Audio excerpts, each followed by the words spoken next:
स्वागत है आप सभी लोगों का परीक्षाबाज के यूट्यूब चैनल पे।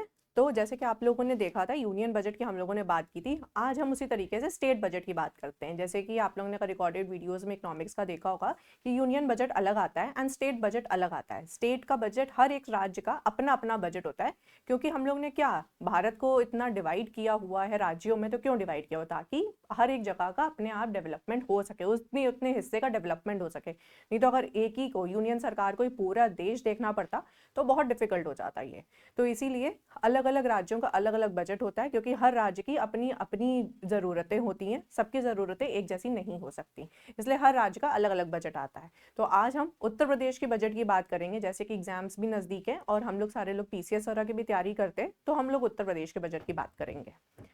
ये हम लोगों का इंस्टाग्राम हैंडल है और ये हमारा टेलीग्राम ग्रुप का हैंडल है, जिसमें आप लोगों को टेलीग्राम में जो है पीडीएफ वगैरह भी मिल जाएगी, और इंस्टाग्राम पे अगर आप करेंगे तो आप लोगों को जो भी लेटेस्ट कुछ भी वीडियोस आ रही होंगी, कुछ होगा तो सब आपको पता चलेगा। ये हमारा पीसीएस के लिए एक हमारा प्रोग्राम है, जिसमें आपको 4 से 5 क्लासेस पर डे होती हैं, लाइव क्लासेस रहती हैं, सब कोर सब्जेक्ट सारे करवाए जाते हैं। और इसके लिए जो आप लोग ज्वाइन करेगा उसे साथ में हम लोग एक्स्ट्रा से भी सारे पीडीएफ वगैरह भी है, सब कुछ प्रोवाइड करते हैं। तो इस पे जुड़े रहिए, और ताकि और भी आप लोगों को मैटर जो है मिलता रहेगा। अब हम बात करेंगे बजट के बारे में।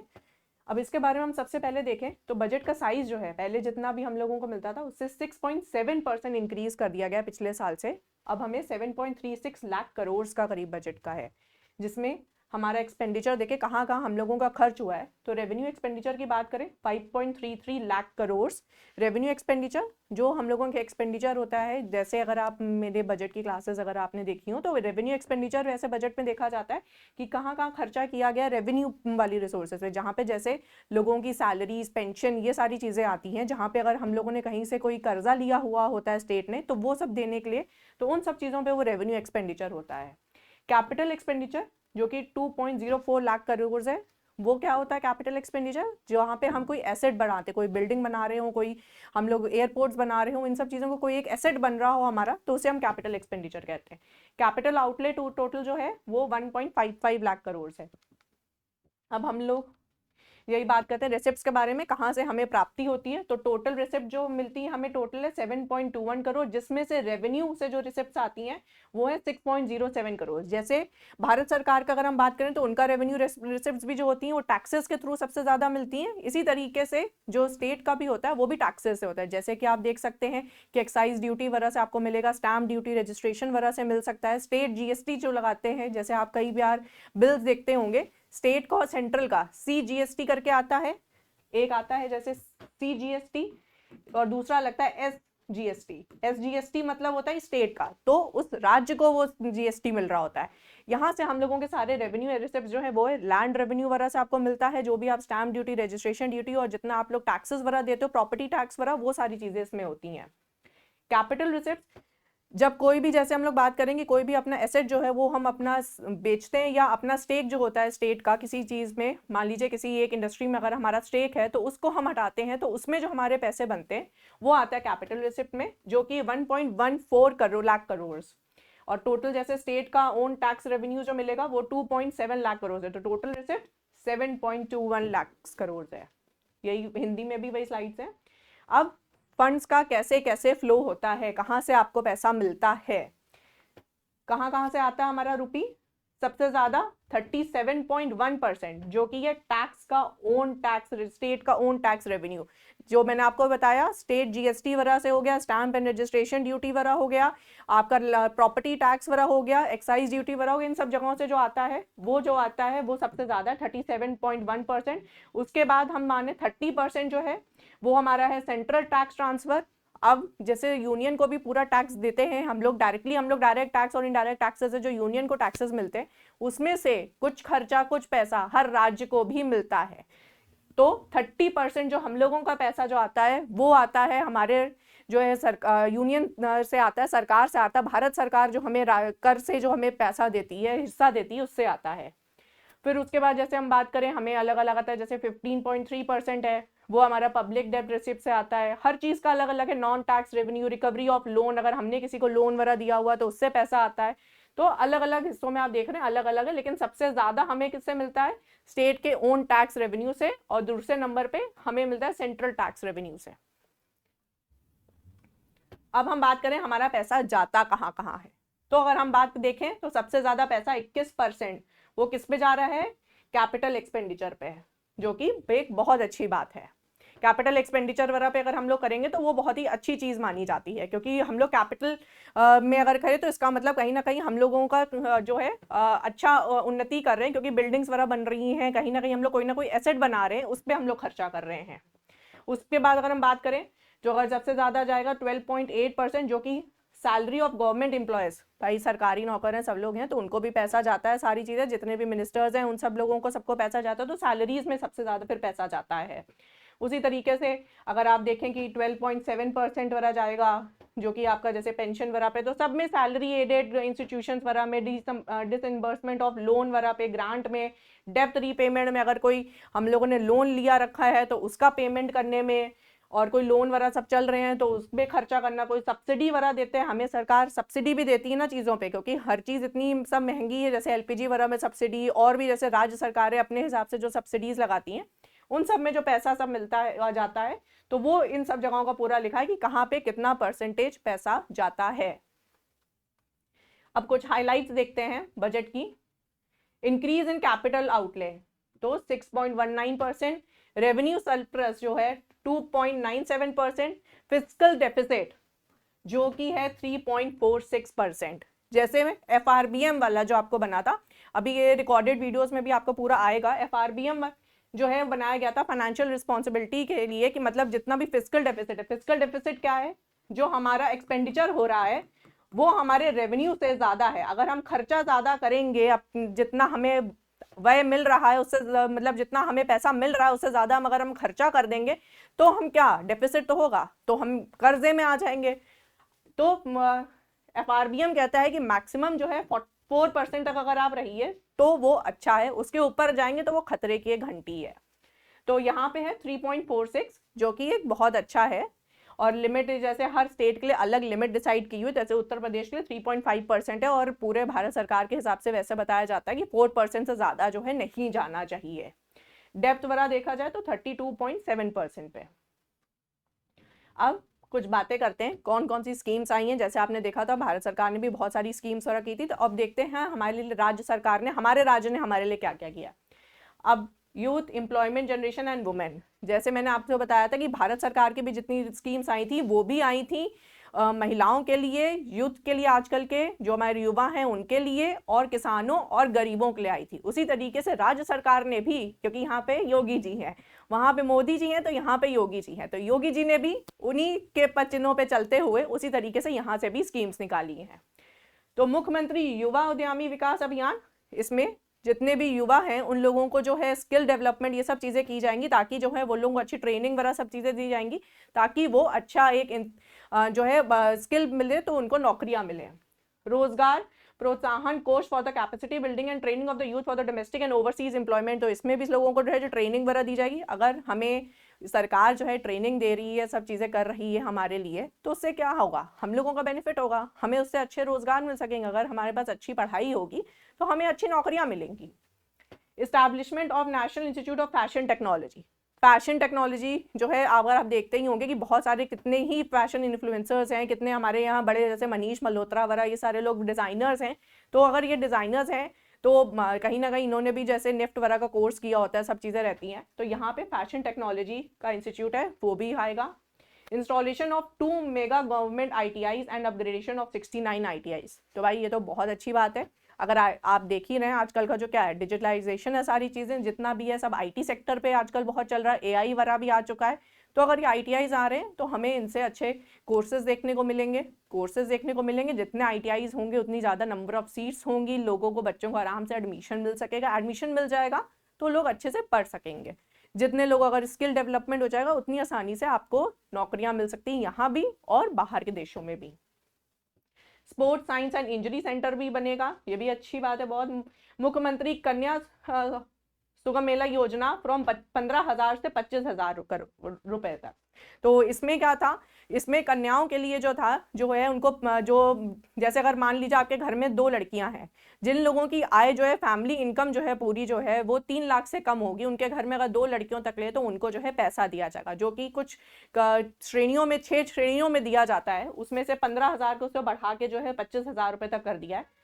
सीनियर सिटीजन वेलफेयर, मतलब बुजुर्गों के लिए भी वेलफेयर स्कीम है, जिसमें कहा गया है कि बुजुर्गों के लिए 1,000 रुपये महीने का जो है वो स्कीम देखा जाए। इसके अलावा अगर हम देखें तो ग्लोबल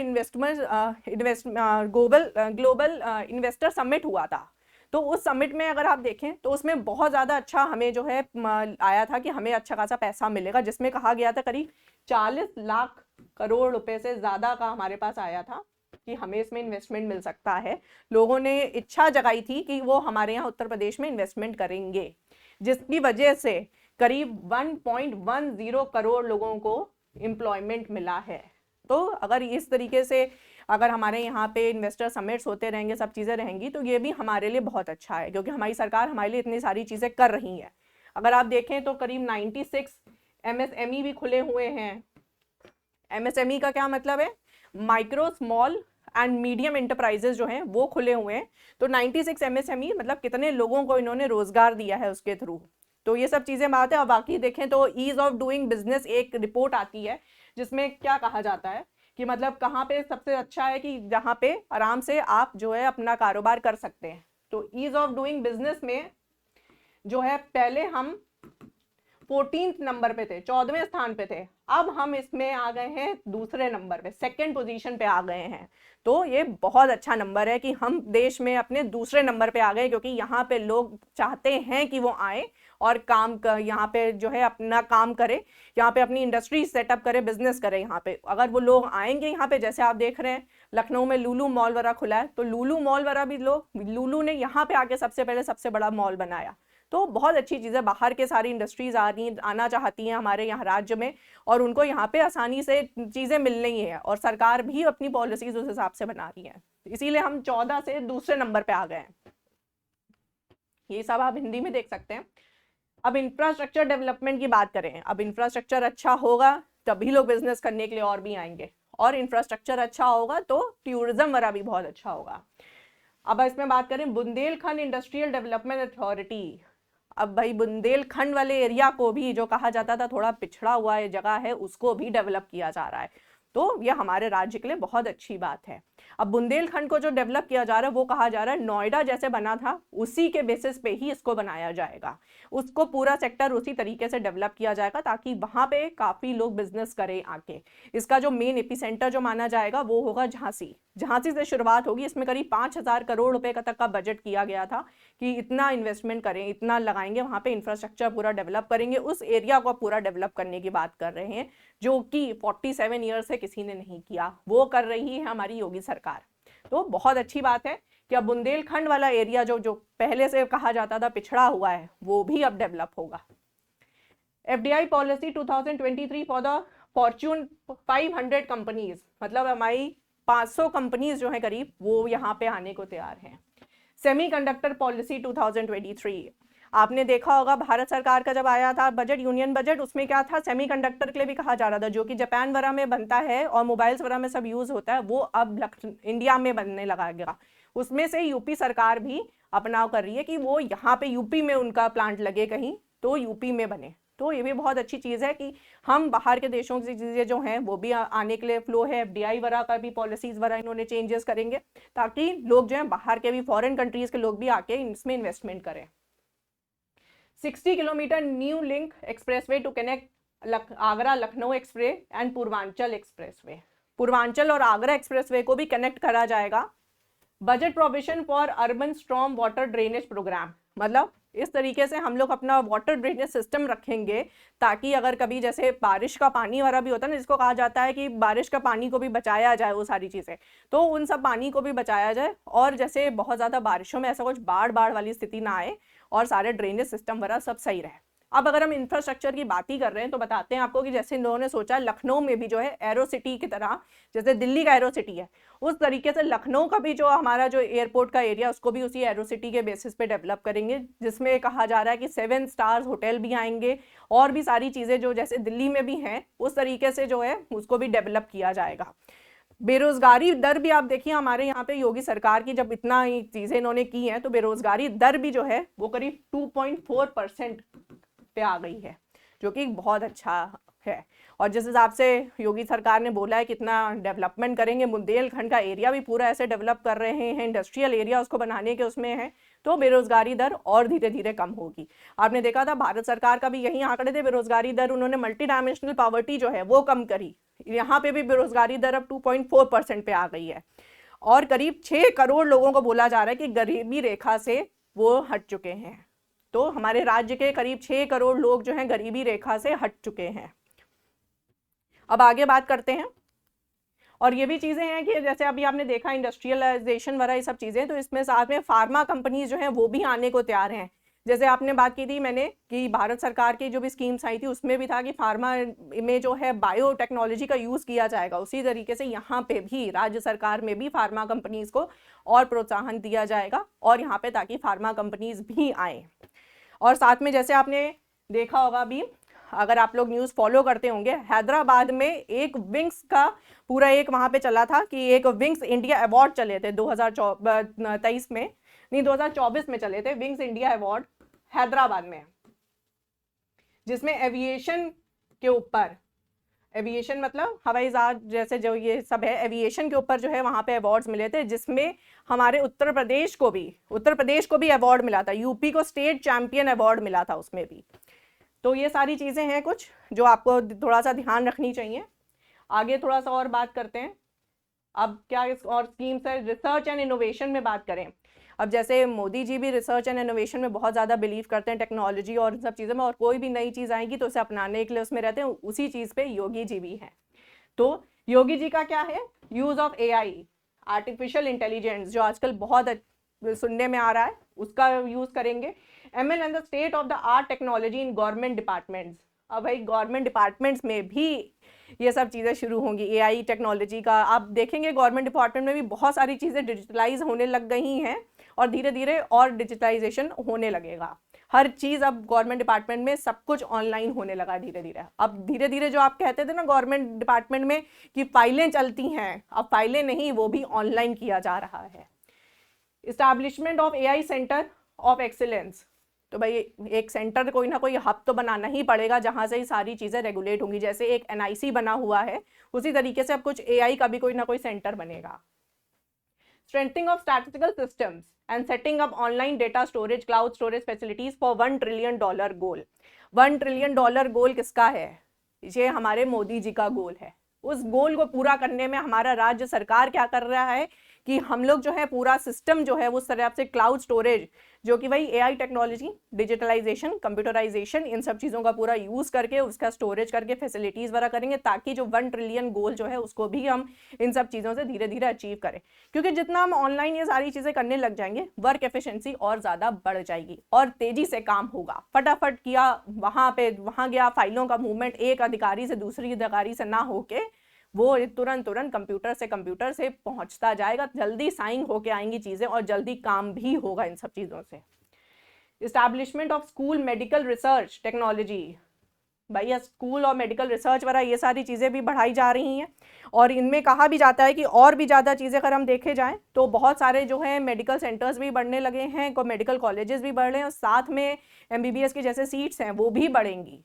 तो लोगों को जो प्रॉब्लम हो रही थी कि हाँ भैया MBBS वगैरह करने के लिए बहुत लिमिटेड सीट्स वगैरह थी, वो सब चीज़ें थी, अब वो भी सब बढ़ रही हैं। मेडिकल कॉलेजेस बढ़ेंगे तो सीटें बढ़ेंगी तो लोगों को और ज़्यादा आसानी से एडमिशन मिल सकेंगे। आगे बात करें, और इससे मुझे एक चीज़ और भी ध्यान आई कि अगर आप देखें तो जैसे अगर हम मेडिकल की स्ट्रीम की बात करें तो आयुष्मान कार्ड वगैरह ये सारी स्कीम्स भी यहाँ पे बहुत अच्छे से कराई जा रही। पंडित दीनदयाल उपाध्याय स्कीम भी चली हुई है जो कि गवर्नमेंट लोगों कर्मचारियों के लिए है, राज्य कर्मचारियों के लिए, जिसमें सबका जो है उसमें जो है कार्ड बन रहा है, कैशलेस हेल्थ कार्ड जिसे कहते हैं, वो सब चीज़ें भी की गई हैं। और बहुत सारे अगर ये देखा जाए जितने भी सरकारी जो मेडिकल कॉलेजेस हैं, ये सब चीज़ें हैं, वो सब भी जो है हॉस्पिटल्स वगैरह वो सब भी बहुत बनाए जाएंगे। तो धीरे धीरे मेडिकल फैसिलिटीज़ भी और इम्प्रूव होगी। अब इसके बारे में बात करें, टूरिज्म एंड कल्चर। टूरिज्म, अब सबसे पहला नाम क्या है इसमें, अयोध्या। तो 22 जनवरी को तो सबने ही देखा है अयोध्या का कितना भव्य रूप देखने को मिला, जो इतनी जल्दी वहाँ पे जो है पूरा इंफ्रास्ट्रक्चर का इतना डेवलपमेंट हो गया। अब तो बोला जा रहा है वहाँ पे 7 स्टार होटल्स वगैरह से लेके हर चीज़ का पूरा डेवलपमेंट और बहुत ही बेहतरीन सुंदर बना दिया गया अयोध्या को। तो अगर इंफ्रास्ट्रक्चर का डेवलपमेंट होगा सब जगहों पे और अच्छी फैसिलिटीज़ मिलेंगी तो वहाँ का उन जगहों का टूरिज्म बढ़ेगा ही बढ़ेगा। टूरिज्म के लिए हर जगहों पर अगर आप देखिए तो एयरपोर्ट्स भी बनने लगे। अयोध्या में एयरपोर्ट बन ही गया है, आप देखिए, और सब फैसिलिटीज़ भी प्रोवाइड की जाएंगी कि लोगों का आना जाना बहुत आराम से हो सके। तो थीम बेस्ड इंफ्रास्ट्रक्चर फैसिलिटीज़ जो कि अयोध्या, काशी, मथुरा, वृंदावन, नैमिषारण्य, विंध्याचली धाम, देवी पाटन एंड नाथ कॉरिडोर, बरेली। तो मेन ये देखिए, अयोध्या, काशी, मथुरा, वृंदावन, ये सब तीर्थ स्थल हैं जहाँ पे ये पूरा जो है पूरा अच्छी तरीके से इसको बनाया जाए, क्योंकि यहाँ पे लाखों की तादाद में जो है लोग आते हैं। इन तीर्थ स्थलों पे लोग दर्शन करने के लिए ज़रूर जाते हैं। तो अगर यहाँ पे फैसिलिटी अच्छी मिलेगी तो हम आराम से जा भी सकेंगे, आराम से दर्शन कर सकेंगे और साथ में उस जगह का भी मज़ा ले सकेंगे। कुंभ म्यूजियम एट प्रयागराज। अब क्यों म्यूजियम भी बन रहा है वहां पे, और अगर आपको ध्यान हो तो महाकुंभ होगा 2025 में, जिसके लिए बोला जा रहा है करीब 2,500 करोड़ तक का जो है ना लगभग बजट वगैरह जो है वहां के लिए दिया जाएगा। तो महाकुंभ के लिए भी तैयारियां जो हैं वो शुरू हो जाएंगी जोरों शोरों से। म्यूजियम भी बनेगा तो वो भी आप देखिए, और प्रयागराज में आपने देखा पहले भी कुंभ वगैरह होते ही हैं, अगली बार है अगले साल महाकुंभ, तो वो भी जो है उसकी भी पूरी तैयारी की जाएगी। अब इसके बाद बात करते हैं एग्रीकल्चर, क्योंकि भैया सबका बेस एग्रीकल्चर है, फार्मर्स के ही थ्रू है और खाने पीने को सब कुछ चाहिए। मुख्यमंत्री खेत सुरक्षा योजना। हाँ भैया, खेतों की अगर सुरक्षा रहेगी तो लोगों को अगर होगा ना कि फसलें अगर खराब हो जाएं, कुछ भी हो जाए, तो कम से कम हमें कुछ पैसा मिलेगा। इसी तरीके से अगर आपने देखा होगा क्रॉप इंश्योरेंस स्कीम वगैरह जो है भारत सरकार की भी चलती है, लोगों को किसान क्रेडिट कार्ड वगैरह भी दिए गए हुए हैं। तो ये सारी स्कीम्स में ये देखिए राज्य कृषि विकास योजना भी है, 100% power tariff subsidy for private tube wells. तो भैया आपको इलेक्ट्रिसिटी में भी जो है सब्सिडी पूरी मिल रही, वो भी 100% जिन्होंने अपने ट्यूबवेल लगाए हुए हैं। Increase of ₹20 per quintal in SAP of sugar cane. Sugar cane के लिए भी जो है इन्होंने किया है कि सब उसमें भी जो है क्विंटल पर क्विंटल 20 रुपये बढ़ाया गया है। मुख्यमंत्री माइनर इरिगेशन योजना, setting up of organic cultural lab, tissue lab and agriculture tourism centre. इसमें भी एग्रीकल्चर टूरिज्म सेंटर, अगर हम बात करें cultural lab and tissue lab, इसकी बात हमारे यूनियन बजट में भी हुई थी कि अब जो है बायोटेक्नोलॉजी का यूज़ करने के लिए, यूरिया वगैरह के लिए भी बायोटेक्नोलॉजी का भी आपने नैनो डैप के बारे में उसमें पढ़ा था, तो ऑर्गेनिक कल्चरल लैब वगैरह भी बनेगी, उसमें जो है पूरा इन सब चीज़ों का लेखा जोखा, इस सब चीज़ों से बायोटेक्नोलॉजी के यूज़ से सारी चीज़ें जो है की जाएंगी, ताकि हमारा एग्रीकल्चर वाला सेटअप जो है और अच्छा हो सके। अब इसमें से अगर हम जैसे बात करें तो करीब 37 लाख किसान क्रेडिट कार्ड वगैरह भी दिए गए हैं। क्रेडिट कार्ड, किसान क्रेडिट कार्ड स्कीम से जो है इसमें 37 लाख कार्ड जो है वो बने हैं। PM फसल बीमा, PM किसान सम्मान, PM मान धन योजना, ये सारी चीज़ें जो है देखी जाती हैं। अब अगर हम और बात करें, अब इसके अलावा जैसे अगर आपने स्पीच सुनी होगी, अब इसके बारे में बात करते हैं, उससे पहले अगर देखें तो आपने अगर स्पीच सुनी होगी हमारे फाइनेंस मिनिस्टर की, तो अगर फाइनेंस मिनिस्टर की स्पीच में आप देखिए तो उन्होंने और भी चीज़ें बात करी थी, जैसे जो है महिलाओं के लिए और भी स्कीमें चल रही थी, जैसे विडो लोगों को भी जो है उनको भी जो अगर आश्रित हैं वो लोग किसी उस पर, तो उन लोगों को भी जो है पेंशन दी जाएगी, वो भी 1,000 रुपये पर महीने के हिसाब से उनको भी एक पेंशन दी जाएगी, क्योंकि वो लोग विडो हैं, वो चलेगा। ई श्रम पोर्टल वगैरह भी चल गया है, और हमारी सुरक्षा के लिए भी बहुत सारी चीज़ें की गई हैं। आपने देखा होगा बहुत सारी जगहों पे नौकरियां निकली थी, अभी भी नौकरियां कितनी आरओ की निकली हुई है, PCS वगैरह। अब PCS का एग्जाम भी जो है वो टाइमली होने लगे हैं, हर साल निकलती है और हर साल उसका प्रॉपर तरीके से रिजल्ट आता है। पोर्टल का आपने देखा होगा तो उसका भी पूरा फॉर्मेट बदल दिया है कि एक दफ़े आप भरिए, अपना रजिस्ट्रेशन करवाइए, उसके बाद फटाफट आप लोगों का जो है आगे एग्जाम्स जो भी भर रहे हो तुरंत भर जाता है फॉर्म। तो नौकरियां भी उन्होंने निकाली हैं टाइम से, उसके बाद नौकरियों का उन्होंने जब पूरा निस्तारण भी किया है, पूरा सबको जॉब वगैरह भी मिली है।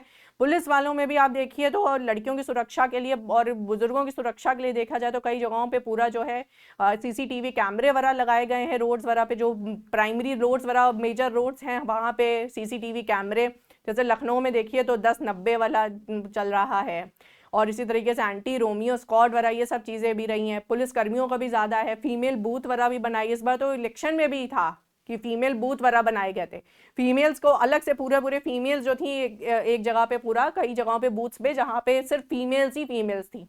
तो महिलाओं के लिए भी ये सारी चीज़ें की जा रही, महिलाओं को सुरक्षा में भी उनका ध्यान दिया जा रहा है कि वो लोग भी सुरक्षित रहें। और आप देखिए तो पहले से बहुत ज़्यादा जो है योगी सरकार जी जब से आए हैं तो पहले से बहुत ज़्यादा जितनी भी जो महिलाओं के साथ दुष्कर्म होते थे वो सब चीज़ें भी बहुत कम हो गए हैं, केसेस बहुत कम हो गए हैं। अब और कुछ फाइनेंशियल इंडिकेटर देखते हैं भैया, क्योंकि इकोनॉमी किससे चलती है? पैसे से।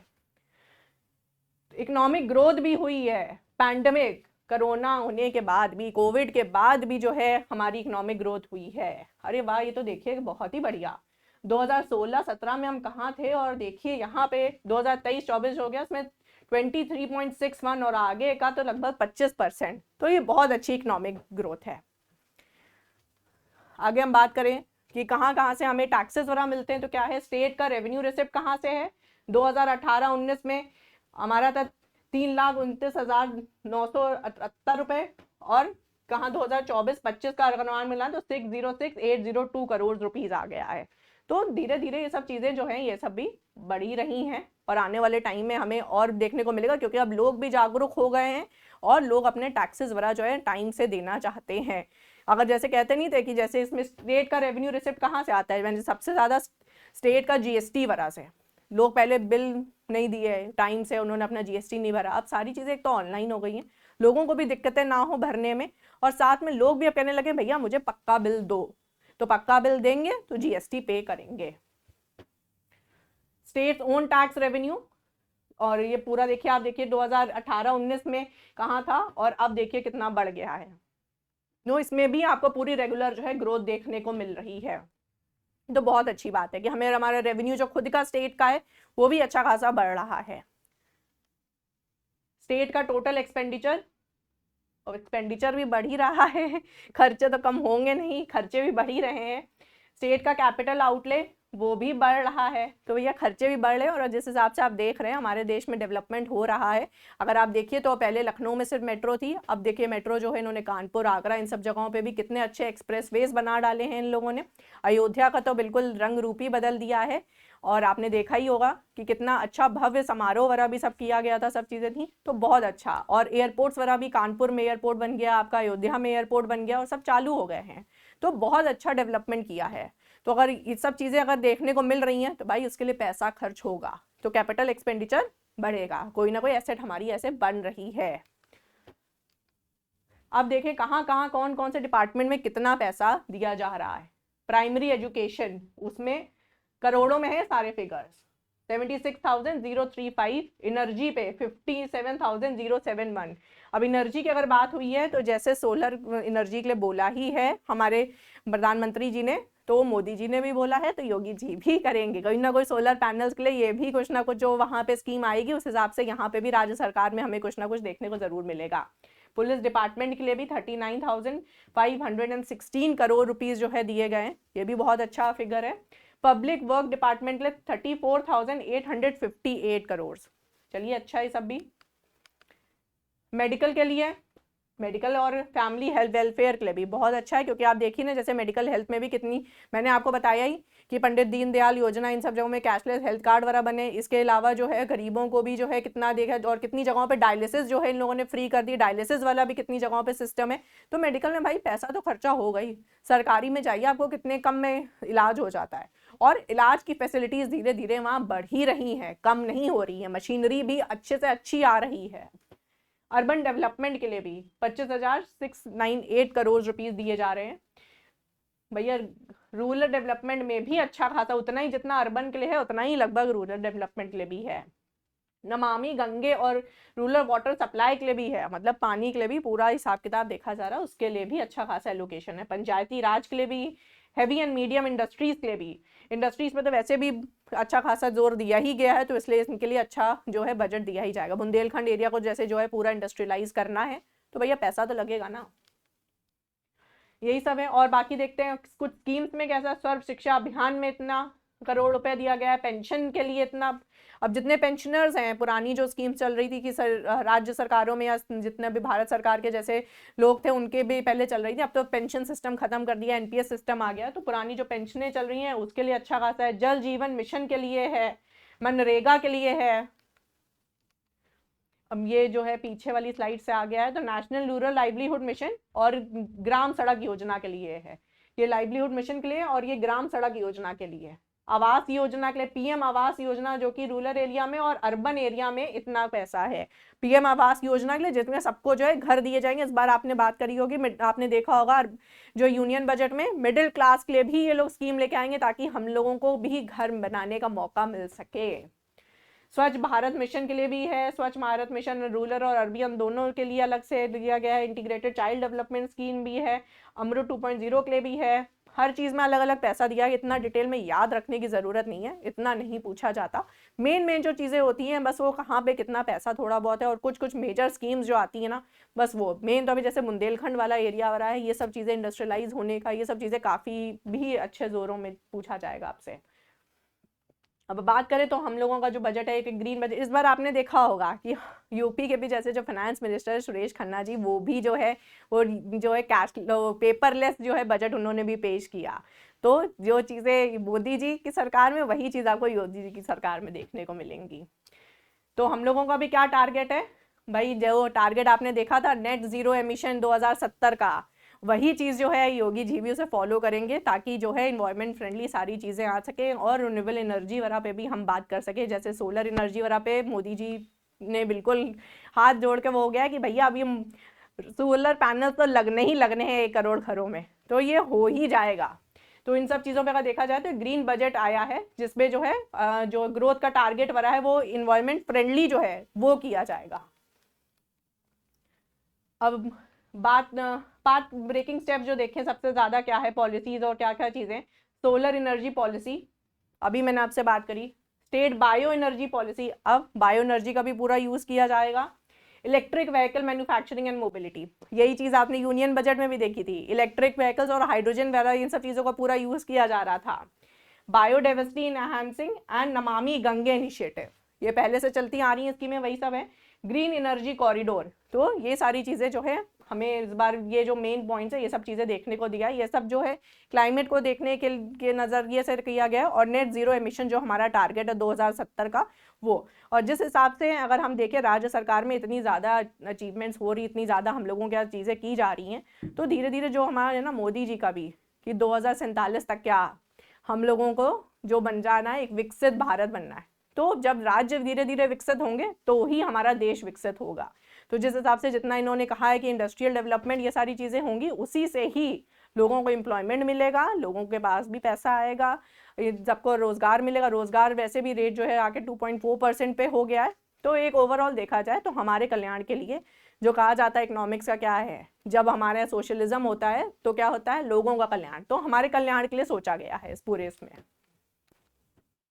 अब क्या चीज़ें और भी हैं, एलिवेटिंग पावर्टी हटाने के लिए तो सारी स्कीम्स वैसे ही लगाई जा रही हैं कि हमारी गरीबी जो है हट सके, सबको रोजगार मिल जाएगा तो धीरे धीरे गरीबी हट जाएगी, जिससे 5 करोड़ पीपल जो हैं वो पावर्टी से जो है ऊपर आ सकें।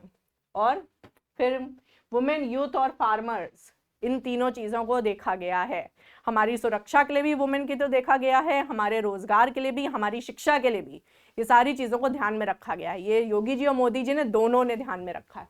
और यूथ जो हमारा मेन जो इस समय क्लास है, हमारे पास जो अच्छा यूथ है इस समय, जो सबसे बहुत हमारा एक समझिए ताकत है हम लोगों हमारे देश की, उसको भी जो है आगे और ज़्यादा प्रोत्साहन दिया जा रहा है। और ज़्यादा उनके लिए जैसे IITs बन रहे हैं, ITIs बन रहे हैं, मेडिकल कॉलेजेस और बन रहे हैं। तो भाई इन सब चीज़ों से क्या होगा, हमें अच्छी शिक्षा मिलेगी। पल्स एंड ऑयल सीड्स के डिस्ट्रीब्यूटेड टू 35 लाख फार्मर्स, यही चीज़ उसमें भी आई थी, अगर आपको याद हो यूनियन बजट में भी ऑयल सीड्स के लिए बोला गया था, क्योंकि जितना हम लोगों का ऑयल सीड्स, जितनी हमारी ऑयल सीड्स हैं हमारे पास, उससे जो अगर हम देखें अपना ऑयल निकालने का तो वो कम हो रहा था जितना हमें ज़रूरत है, तो हमें बाहर से लेना पड़ता था, इंपोर्ट करना पड़ता था। तो अगर पल्सेस और ऑयल सीड के लिए हम लोग खुद ही काम करेंगे, हर राज्य अपने यहाँ पे काम करेगा, तो धीरे धीरे वो कमी भी दूर हो जाएगी। 2+ लाख हाउसेज कंस्ट्रक्टेड अंडर मुख्यमंत्री आवास योजना, बहुत ही अच्छी बात है, घर मिल रहे हैं सबको और ये चीज़ें देखने को भी मिल रही हैं। पूरी पूरी कॉलोनीज बनाई जा रही हैं जहाँ पे गरीबों को जो है वहाँ पे रहने का मौका, अर्बन और रूरल एरिया में दोनों जगहों पे रहने का मौका दिया जा रहा है। और अब मिडिल क्लास के लिए भी कुछ ना कुछ स्कीम ज़रूर आएगी, तो उसके लिए भी हम लोग बेसब्री से इंतज़ार करते हैं कि क्या आता है। 6.5 lakh individuals train under UP skill development mission. अब भाई और भी ITIs खुल रहे हैं, और भी ज़्यादा यहाँ पे जो है AI टेक्नोलॉजी वगैरह का भी यूज़ होने जा रहा है, AI टेक्नोलॉजी का सेंटर वगैरह भी जैसे बनने जा रहा है। सब कुछ है तो और ज़्यादा स्किल डेवलपमेंट होगा, और स्किल डेवलपमेंट मेन और वुमेन दोनों के लिए है, पूरा यूथ के लिए सबसे ज़्यादा किया जाएगा कि यूथ को है। जैसे आपने देखा था यूनियन वाले में भी स्टेम कोर्सेज को सबसे ज़्यादा बढ़ोतरी में दिखने को मिली है, तो स्टेम कोर्सेज पे सबसे ज़्यादा देखा जाएगा, उस पर जोर दिया जाएगा कि लोग आएँ और उनका स्किल डेवलप, क्योंकि आगे चल के क्या है, सब डिजिटलाइजेशन का ज़माना है भाई। तो कंप्यूटर बेस अगर ये सारी स्किल्स आएंगी हमें, तो तभी तो हम आगे बढ़ पाएंगे, नहीं तो और देशों से पीछे रह जाएंगे। और देखिए 17.8 lakh girls benefited from CM's flagship योजना कन्या सुमंगल योजना। अभी मैंने आपको बताया ही कि हर घर में जिनके यहाँ पे 2 लड़कियां हैं तो उनको इस योजना का लाभ मिलेगा। 65 district covered with 66 medical colleges. भाई अच्छा फिगर है, 66 मेडिकल कॉलेज बहुत होते हैं। एक जनपद एक मेडिकल कॉलेज योजना, हर जनपद में भैया 73 जनपद है हमारे, जिले हैं हमारे पास, तो सब में होगा हमारे यहाँ पे एक एक medical college. Solar rooftop increase 4 times, और अगली इस बार तो आपको 4 टाइम दिख रहा है, अगली बार देखिएगा कितना ज़्यादा दिखेगा ये, क्योंकि अब तो मोदी जी योगी जी दोनों इस पे लगे हैं। More than 36 crore plantation in the year to increase the green coverage. अब ये नेट जीरो 2070, ग्रीन कवरेज बढ़ेगा तभी तो एमिशन जो है, ऐसा तो है नहीं कि एमिशन खत्म हो जाएगा, एमिशन तो होगा कार्बन एमिशन, लेकिन अगर उतनी ही प्लांटेशन होगी तो वो एमिशन नेट जीरो पे आ जाएगा लगभग। तो 2070 के टारगेट के लिए ही सब लोग आगे बढ़ रहे हैं। 1.8 लाख करोड़ रोजगार अप्रूव्ड अंडर मुख्यमंत्री युवा स्वरोजगार योजना। बहुत ही अच्छी बात है, इतने लोगों को 1.8 लाख करोड़ लोगों को रोजगार मिल रहा है। इस हिसाब से बाकी गवर्नमेंट सेक्टर और इन सब जगहों पे भी, सब जगहों पे रोजगार बढ़ा है, रोजगार स्कीम्स अच्छी खासी चलाई जा रही हैं, चाहे वो स्टेट लेवल पे हो चाहे वो इंडिया के लेवल पे हो।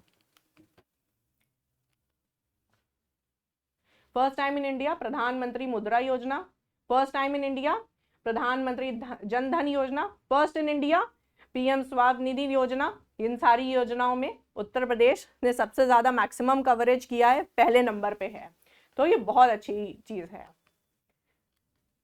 फर्स्ट इन इंडिया प्रधानमंत्री सुरक्षा बीमा योजना, प्रधानमंत्री अटल बीमा योजना, सेकेंड आए प्रधानमंत्री जीवन ज्योति बीमा योजना, second in position in DBT performance ranking.